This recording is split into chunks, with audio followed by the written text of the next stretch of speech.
입니다. 사랑합니다. 축복합니다. 예, 반갑습니다. 1866년 영국 런던에서 토마스 바나도라고 하는 젊은 의대생이 노숙하는 아이들을 돌보는 그런 쉼터를 운영하고 있었습니다. 설교 좀 할게요. 어느 날 밤 바나도의 그 쉼터에 한 소년이 찾아왔어요. 그래서 저도 좀 여기 쉼터에서 자게 좀 해주세요. 저 좀 여기서 거할 수 있도록 도와주세요. 그랬는데 이 바나도의 쉼터에 정해진 그 아이들이 꽉 찼어요. 이미 침상이 더 이상 없었고 그 아이를 더 이상 드릴 수 있는 또 기금도 부족해서 더 이상 아무도 그 쉼터에 들어오게끔 할 수가 없었습니다. 그래서 그 아이를 차마 받지 못하고 가서 좀 다른 데 가서 알아봐라 하고 돌려보냈습니다. 그랬는데 이 아이가요, 그 뒤로 나아가서 어디 사람들이 아무도 그를 돌아보지 않으니까 결국에는 어떻게 했을까요?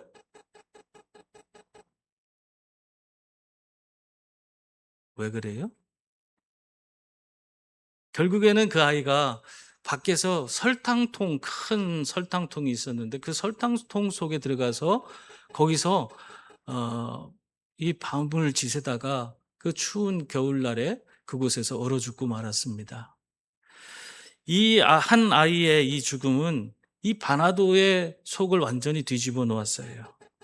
그는 이 사실을 어 그 자기가 직접 눈으로 보고 그 아이의 죽은 것을 보는 그 현실 속에서 그는 '다시는 이런 일이 아이들에게 벌어지지 않도록 그렇게 해야겠다.' 그렇게 마음을 먹었다고 합니다. 그래서 그다음부터는 쉼터의 문을 밤낮으로 닫지 않고 열어 두었다고 하고요. 그리고 문 위에는 이런 글귀를 걸어 놨다 그래요. 궁핍한 아이는 결코 거절하지 않는다. 그래서 이 바나도의 쉼터는 그때부터 계속 이렇게 오픈된 상태에서 모든 아이들을 언제든지 받는 그런 구조로 계속해서 쉼터를 운영해 갔습니다. 그렇게 평생을 바나도는 이렇게 거리에서 헤매는 그런 아이들을 돌보는 그런 일들을 했는데, 그가 세상을 떠날 무렵에는요, 그의 쉼터가 96개나 됐고요. 그리고 8,500명이나 되는 그런 아이들을 돌보는 그런 놀라운 그런 일을 감당하는 그런 쉼터가 되었다고 합니다. 여러분, 이렇게 무엇이 이 바나도의 이러한 행동을 이렇게 옮기도록 그렇게 만든 것입니까? 어떠한 대단한 전략이 그렇게 만든 것이 아니에요. 그리고 특별한 계획이 있어서도 아닙니다.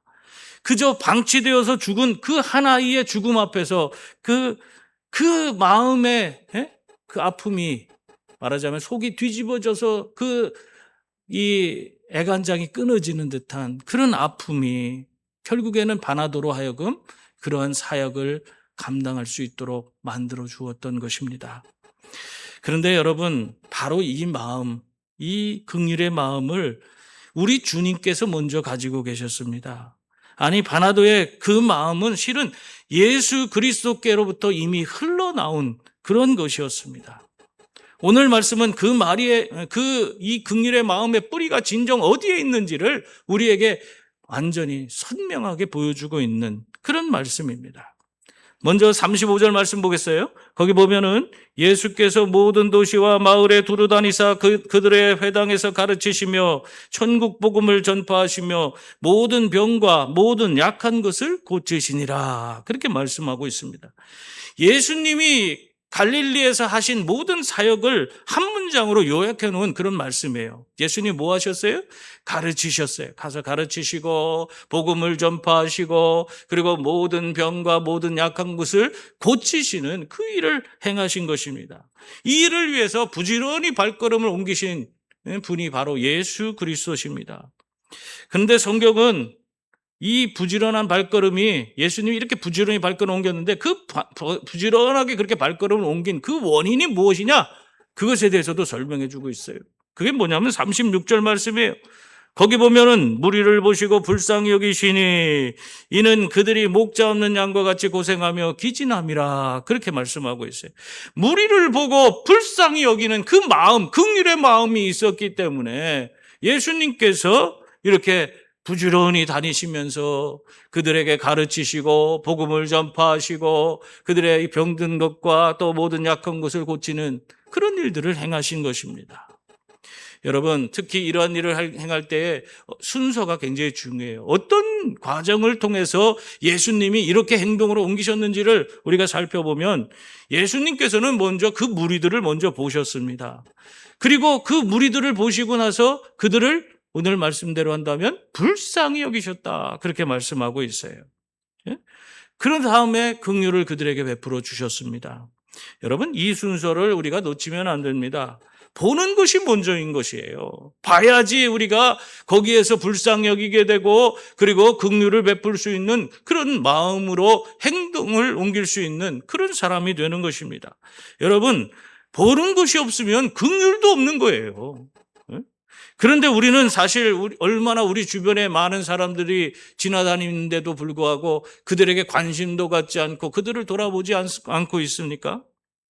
같은 길을 걸어도 어떤 사람은 수많은 사람들을 하나하나 살펴보는가 하면 어떤 사람들은 그냥 무리를 그냥 스쳐 지나가는 그런 사람으로서 그렇게 행동을 보이는 경우가 많습니다.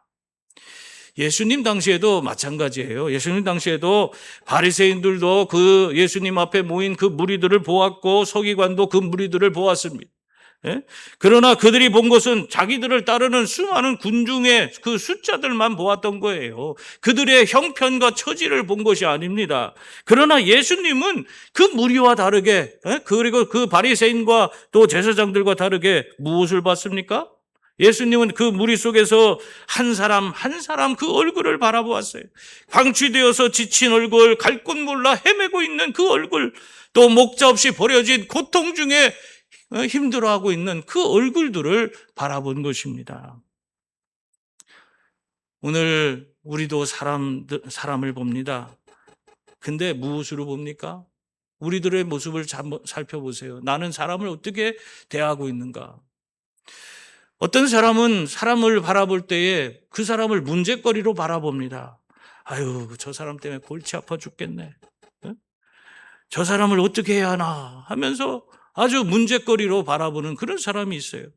또 어떤 사람은 그 사람을 숫자로만 바라보는 사람이 있어요. 그래서 오늘 몇 명이 왔나? 저 한 사람 한 사람 그 머리 숫자가 다 나하고 수익으로 연결되는데 그렇게 생각하면서 사람을 보는 게 아니라 숫자를 바라보는 그런 사람이 있습니다. 또 어떤 사람은요, 짐으로 여기는 사람이 있어요. 사람을. 아유, 저 사람 나한테 오는데 더 뭘 부탁하려고 또 저렇게 나한테 오고 있나. 그러면서 그걸 짐스럽게 여기고 그렇게 행동하는 그런 사람이 있습니다. 여러분, 이렇게 사람을 문제와 숫자와 짐으로 보는 그런 눈, 그 눈에는 긍휼이 존재하지 않습니다. 왜 그렇습니까? 문제는 치우고 싶고 숫자는 세고 싶고 짐은 내려놓고 싶기 때문에 그러한 것입니다. 바나도가 영국 런던의 그 한 골목에 처음 갔을 때 거기에 버려진 아이들이요 수천 명이 있었다고 합니다. 그래서 그 바나도가 그 수천 명의 아이들 그 숫자의 통계를 보고 내가 여기서 이들을 돌보는 쉼터를 해야겠다 그렇게 각오하고 거기서 그 사역을 한 것이 아닙니다. 그 통계가 바나도의 마음을 움직인 게 아니잖아요. 설탕통에서 죽은 얼어 죽은 그 한 아이의 그 얼굴을 보았기 때문에 그 바나도는 거기에서 아이들을 위한 쉼터를 그것을 개설하고 거기서 사역을 진행해 갔던 것입니다. 물론 보는 것이 전부는 아닙니다. 보기만 하면 다 사역이 되는 것도 아니에요. 그러나 보는 것이 없으면 아무것도 시작되는 것이 없는 것입니다. 그래서 오늘 우리는 우리 자신에게 물어봐야 합니다. 나는 지금 뭘 보고 있는지, 나는 무리를 보고 있는가? 아니면은 무리 때문에 지쳐서 힘들어하고 있는가? 나는 사람의 얼굴을 보고 있는가? 아니면 사람의 숫자만 바라보고 있는가? 우리 자신은 뭘 바라보고 있는지 우리가 한번 점검해 봐야 하는 것입니다. 그런데 오늘 말씀에 나오는 예수님은 뭘 바라보셨어요? 그들의 얼굴을 바라보셨어요. 힘들어하고 목자 없는 양같이 고통 속에 있는 그들의 얼굴을 바라보시고 어떻게 하셨습니까? 그들을 불쌍히 여기셨습니다. 그게 성경에 나오는 얘기예요. 불쌍히 여기시니란 그런 말은 우리말로는 참 그럴듯하고 괜찮아요. 부드러운 말입니다. 근데 이 불쌍히 여기시니 이 말은요, 헬라어로 보면은 그 창자, 우리의 이 창자의 상자가 뒤집어지는 그런 고통을 느끼는 것, 그것을 이 불쌍히 여긴다 이렇게 표현을 합니다. 왜냐하면 이 고대 이 그리스 또 이 근동 지역 사람들은요, 사람의 감정이 머리에서 나오는 것이 아니라 우리 이 오장육부를 통해서 그 감정이 나온다고 그렇게 생각을 했습니다. 여러분 생각해 보세요. 우리 자식이 아프면 어떻습니까? 우리가 자식이 아프면 그 자식 때문에 부모는 자기가 아픈 것도 아닌데 그냥 속이 썩어 문드러진다고 하잖아요. 속이 그냥 뒤집어지고 애간장이 끓어서 얼마나 힘들고 어렵습니까? 그것이 바로 지금 이 불쌍히 여기시니라는 그 말씀입니다. 창자가 뒤틀리고 속이 뒤집히고 애간장이 끊어지는 그런 것을 이야기하고 있는 것입니다. 여러분, 그러므로 이것은 머리로 하는 동정이 아닙니다. 보는 순간 속에서부터 밀려 올라와서 도저히 외면할 수 없는 그런 진정 이 마음 속에서 우러나는 긍휼의 모습인 것입니다. 여러분, 이 불쌍히 여기신다는 단어를요, 신약에서 한번 자세히 찾아보세요. 그 주어가 누구인지를. 그 신약 성경에서 불쌍히 여기시니라는 단어가 쓰여지는 곳곳마다 그 주어를 찾아보면 그 모든 주어가 예수님이라는 사실을 우리가 알 수 있습니다. 병든 자를 보시고 속이 뒤집어지시고 또 굶주린 무리를 보시고 뒤집어지시고 과부의 죽은 아들을 보시고 속이 뒤집어지는 그 불쌍히 여기시는 그런 주님의 모습이 성경에 기록되어져 있습니다. 그러므로 이 긍휼의 마음이라는 것은 사람의 흔한 감정이 아니라 바로 하나님의 마음을 드러내는 그런 말씀이라고 그렇게 이야기할 수가 있는 것입니다. 출애굽기 34장 6절에 보면은 우리 하나님은 자신을 이렇게 가리키고 있어요. 긍휼이 많으신 하나님이라 그렇게 말씀하고 있습니다. 그 하나님의 긍휼이 사람의 몸을 입고 갈릴리 땅에 임하셨는데 그 갈릴리 땅에 임한 하나님의 긍휼을 입고 이 땅에 오신 그분이 바로 예수 그리스도세요. 그들이 그 땅에 와서 그 사람들을 얼굴을 하나하나 봤을 때에 그 마음이 너무 아프고 괴로워서 애간장이 끊어지는 듯한 속이 뒤집어지고 애간장이 끊어지는 고통을 느꼈다. 그 말씀을 하고 있는 것입니다. 여러분, 그러나 예수님께서는 이 긍휼, 속이 뒤집어지는 그런 애간장이 끊어지는 그런 고통 속에서 그냥 가만히 멈추어서 있지는 않았습니다. 오늘 말씀 보세요. 거기 보면 예수님이 그냥 그런 고통 속에서 그냥 눈물 한 번 흘리고 참 불쌍하다 하고 돌아선 것이 아닙니다. 예수님은 항상 그들과 함께 하시고 그들의 연약함을 고치시고 그들의 병든 것을 고치시고 그들의 모든 것들을 그 자리에서 자기의 것을 함께 나누면서 해결해 가시는 그 모습을 볼 수 있습니다. 여러분, 그러므로 우리는 긍휼이라는 것은 곧 행동이라는 것을 알 수 있습니다.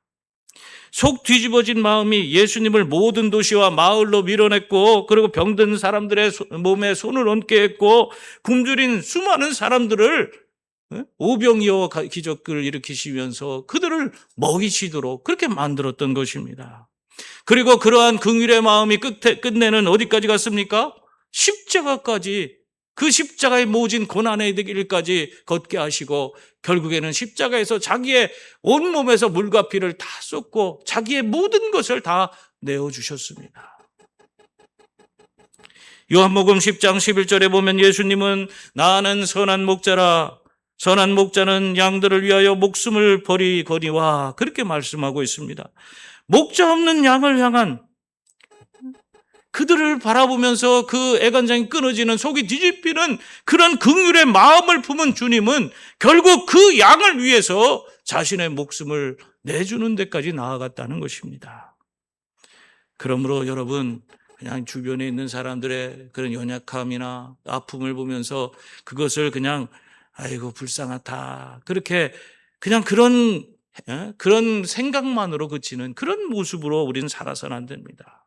그것으로 나는 그냥 나 할 도리를 다 한 것이다 그렇게 생각하지 마시고, 오늘 주님이 걸어가신 그 모진 고난의 길, 우리를 위해서 그 긍휼의 마음을 품고 우리의 온전치 못한 그런 모든 삶의 문제를 해결해 주시기 위해서 그 짐을 짊어지셨던 그 모습을 따라서 우리도 그들과 함께 그 고통의 짐을 나누어지고 또 우리의 것을 함께 그들을 나누어서 그들을 정말 일으켜 세울 수 있는 그런 성도들이 다 될 수 있기를 바랍니다.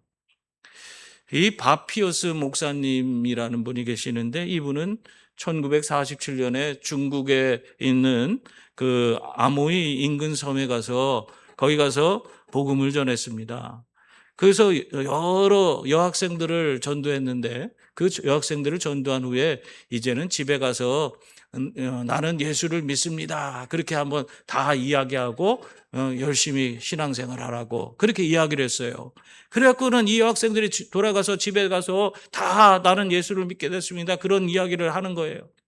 근데 그 중에 한 여학생, 백옥이라고, 이름이 백옥이야. 얼마나 이름이 예뻐요. 백옥 같은 아이인가 봐요. 근데 그 아이가 집에 돌아가서 나는 예수님을 믿게 됐습니다 그렇게 얘기하자마자 그 아버지가 불같이 화를 내면서 몽둥이를 들고 아이를 몽둥이 찜질을 하고 그리고 나서 거리로 내쫓아 버렸어요. 그래갖고 할 수 없이 그 아이가 자기 선생님 집을 찾아가서 선생님한테 가 있었어요. 다음날 이 바피어스 목사님이 그 선생님한테 그 학교에서 선교할 수 있도록 도와주셨으니까 감사하다고 인사드리러 갔는데, 거기에서 그 여선생님이 아이를 데리고 나와서는 이렇게 물었다고 해요. 아니 당신 때문에 이 아이가 이렇게 됐지 않소? 이 아이 어떻게 하겠습니까? 그렇게 이야기를 했다는 거예요. 그래갖고 바피어스 목사님이 어떻게 이 아이를 내가 책임져야겠구나. 그 아이를 볼 때 그 마음이 정말 속이 뒤집어졌어요. 긍휼의 마음이 생겼어요. 정말 그래서 이 아이를 내가 책임지겠습니다. 그러면서 즉시 자기 주머니에 있던 $5를 꺼내서 그것을 주고 이걸 아이를 돌봐주세요. 그리고 내가 집에 가면 다시 아이를 위해서 더 많은 돈을 보내드리겠습니다. 그래서 이 바피어스 목사님이 선교사역을 마치고 집으로 돌아갔습니다. 그리고 나서 그 이후로 아이들을 위한 기금을 모금하고 그것을 통해서 아이들을 이렇게 예수 믿고 이렇게 핍박받는 아이들을 위해서 돕는 그런 일들을 했어요. 그것이 오늘날 월드비전이라고 하는 그런 세계적인 선교기관이 됐습니다. 지금 전 세계에서 가장 많은 아이들을 돕는 그런 단체죠. 그것이 이 바피어스 목사님이 세운 거예요. 이 여자아이의 매맞고 예수 믿는다고 매맞고 쫓겨난 이 아이를 돕는 그 일로 시작해서 위대한 그런 선교기관을 만든 겁니다. 여러분, 바피어스 목사님의 긍휼은 관념이 아니었습니다. 마지막 $5를 꺼내는 그런 손으로 갔어요. 직접 실천으로 옮겨져 간 것입니다. 당신 이 아이를 어떻게 할 거요? 하는 그 질문, 이것이 오늘날 그 바피어스 목사님에게만 해당되는 말씀입니까? 그것도 우리에게도 들려주는 말씀이에요. 방치된 그런 자들을 보고 지나칠 수 있는 우리들에게 다시 한번 주님께서 말씀하고 있는 거예요. 당신 이 아이들을, 이 방치된 사람들을 당신은 어떻게 하겠어? 오늘 우리에게 묻고 있는 것입니다. 여러분, 긍휼은 마음이 아픈 데서 멈추지 않습니다. 긍휼은 내 그 아픈 그런 사람들을 볼 때 그들과 함께 그 아픔을 공유하는 거예요. 내가 한 번 더 내 찾아가고 만나고 나의 것을 나누어주는 실천이 동반돼야 하는 것입니다. 몸으로 움직이지 않는 것은 오늘 말씀이 말하는 그 긍휼이 아닌 것입니다.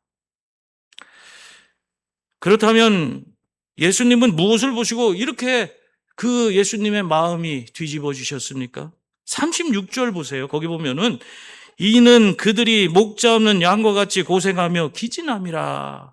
목자 없는 양, 이것이 그 무리, 예수님 앞에 있는 그 사람들의 정체였어요. 그 사람들은 목자 없는 사람들이었다는 거예요. 여러분, 그것 때문에 예수님의 마음이 뒤집어지고 애타는 심정이 긍휼로 표현되었던 것입니다. 이러한 표현은 사실 그냥 나온 것이 아닙니다. 에스겔서 34장 5절 말씀해 보면 목자가 없으므로 그것들이 흩어져서 모든 들짐승의 밥이 되었도다, 그렇게 말씀하고 있어요. 목자들이 양을 먹이지 않고 자기 배만 채웠기 때문에 양떼가 ht어지고 버려졌다는 것입니다. 그러므로 예수님이 보신 그 고생하며 기진한 그런 사람들, 그 사람들은 그냥 우연히 그냥 그것을 바라보고 그것을 통해서 이렇게 애타는 심정이 생긴 것이 아닙니다. 이 예수님이 바라본 사람들은 목자가 없기 때문에 그들이 버림받아서 고통 중에 있는 그런 사람들이었어요.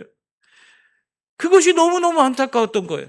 여러분, 예수님 당시에 목자들이 정말 없었을까요? 목자라고 칭할 수 있는 사람들 너무나 많았어요. 예수님 당시에도 지도자들이 얼마든지 지금보다도 더 많은 사람들이 있었던 것입니다. 사실은 제사장도 있었고 서기관도 있었고 바리새인도 있었어요. 그들이 그 민족을 제대로 하나님 앞으로 인도해 갈 수 있는 진정한 목자로서 설 수 있는 그런 사람들이었습니다.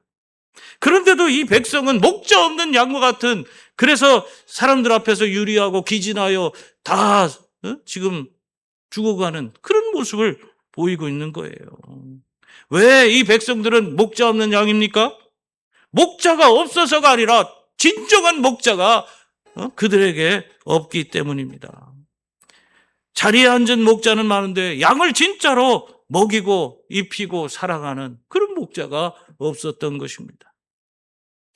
그래서 이 무리들이 고생하고 지쳤다, 그 말을 하고 있는 거예요.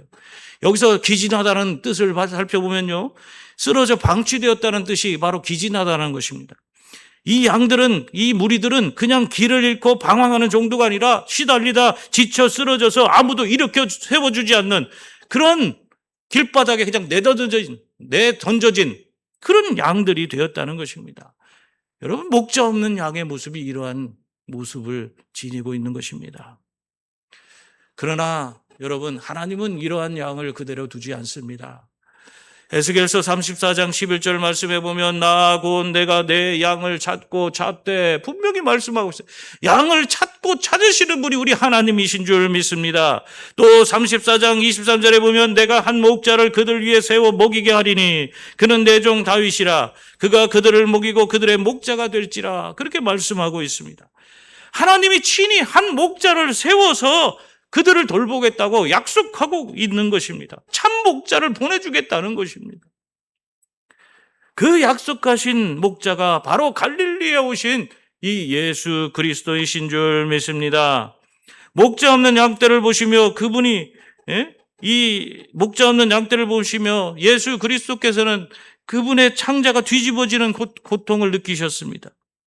에스겔이 수백 년 전에 약속한 그 목자가 지금 자기 눈앞에 보이는 길 잃은 그 양떼들을 보면서 목자 없이 방황하고 유리하고 기진하고 정말 세상 길바닥에 내던져진 그런 양떼들을 보면서 아파하고 계신 것입니다. 여러분, 그들 가운데 하나님이 말씀하신 대로 참 목자이신 예수 그리스도가 오신 줄 믿습니다. 여러분, 우리들도 한때 목자 없는 양처럼 고생하고 기진했던 그런 사람들이에요. 아무도 우리를 참으로 먹이지 못했고 우리는 이리저리 시달리다 쓰러지고 있었습니다. 그런 우리를 정말 속이 뒤집어지는 그 애타는 심정으로 우리를 불쌍히 여시고 자기의 목숨까지 버리면서 우리를 구원해 주신 분이 참 목자이신 예수 그리스도이신 줄 믿습니다. 그러므로 우리가 하는 모든 섬김은요, 오늘날 우리가 하는 섬김은 내가 새로운 긍휼을 내가 만들어내는 그런, 그래서 사람들에게 그 긍휼을 나누는 그런 일을 행하는 것이 아닙니다. 이미 십자가에서 우리를 위해서 정말 그 온갖 자신의 모든 것을 쏟아내어 놓으신 정말 참된 긍휼의 마음을 우리에게 보여주신 그 주님의 그 긍휼을 이제는 우리를 통해서 이 땅에 흘러가도록 만드는 그 일을 우리가 해야 하는 것입니다. 여러분, 우리는 먼저 주님의 긍휼을 받은 양이요, 이제 그 긍휼을 흘러보내는 통로가 되어야 하는 줄 믿습니다. 사랑하는 성도님들, 예수님은 목자 없는 양같이 헤매이다가 기진한 우리들을 불쌍히 여기셨고 그 긍휼의 마음이 끝내 우리를 십자가를 지심으로 우리를 정말 그 고통 속에서 벗어나도록 그렇게 만들어 주셨습니다. 우리가 오늘 이 자리에 살아있는 것은 바로 이 예수 그리스도의 긍휼의 눈이 나를 그냥 지나치지 않았기 때문에 오늘 우리가 이 자리에 이렇게 기쁨과 감격 속에 하나님께 예배하며 이렇게 존재하고 있는 줄 믿습니다. 그러므로 긍휼을 먼저 입은 사람으로서 이제 우리가 구할 것은 오직 하나뿐입니다. 우리를 살리신 예수 그리스도의 긍휼의 눈을 우리에게 달라고 기도하는 그런 성도들이 다 될 수 있기를 바랍니다. 그래서 이제까지 문제로만 또 부담스럽게만 여겼던 그런 사람들을, 우리 그 주변에 있는 그런 사람들을 예수님이 우리를 보셨던 그 긍휼의 눈으로 다시 바라볼 수 있는 그런 성도들이 될 수 있기를 바랍니다. 그때 우리 모두는 변화된 시각으로 사람들을 대하여 진정한 사랑을 나누게 되고 예수님의 긍휼이 우리를 통해서 흘러가는 것을 우리는 경험하게 될 줄 믿습니다. 이렇게 예수님의 긍휼로 세상을 아름답게 하며 또 하나님께 영광 돌리고 하나님을 기쁘시게 하는 그런 성도들이 다 될 수 있기를 주님의 이름으로 축원합니다. 기도하겠습니다. 은혜로우신 하나님,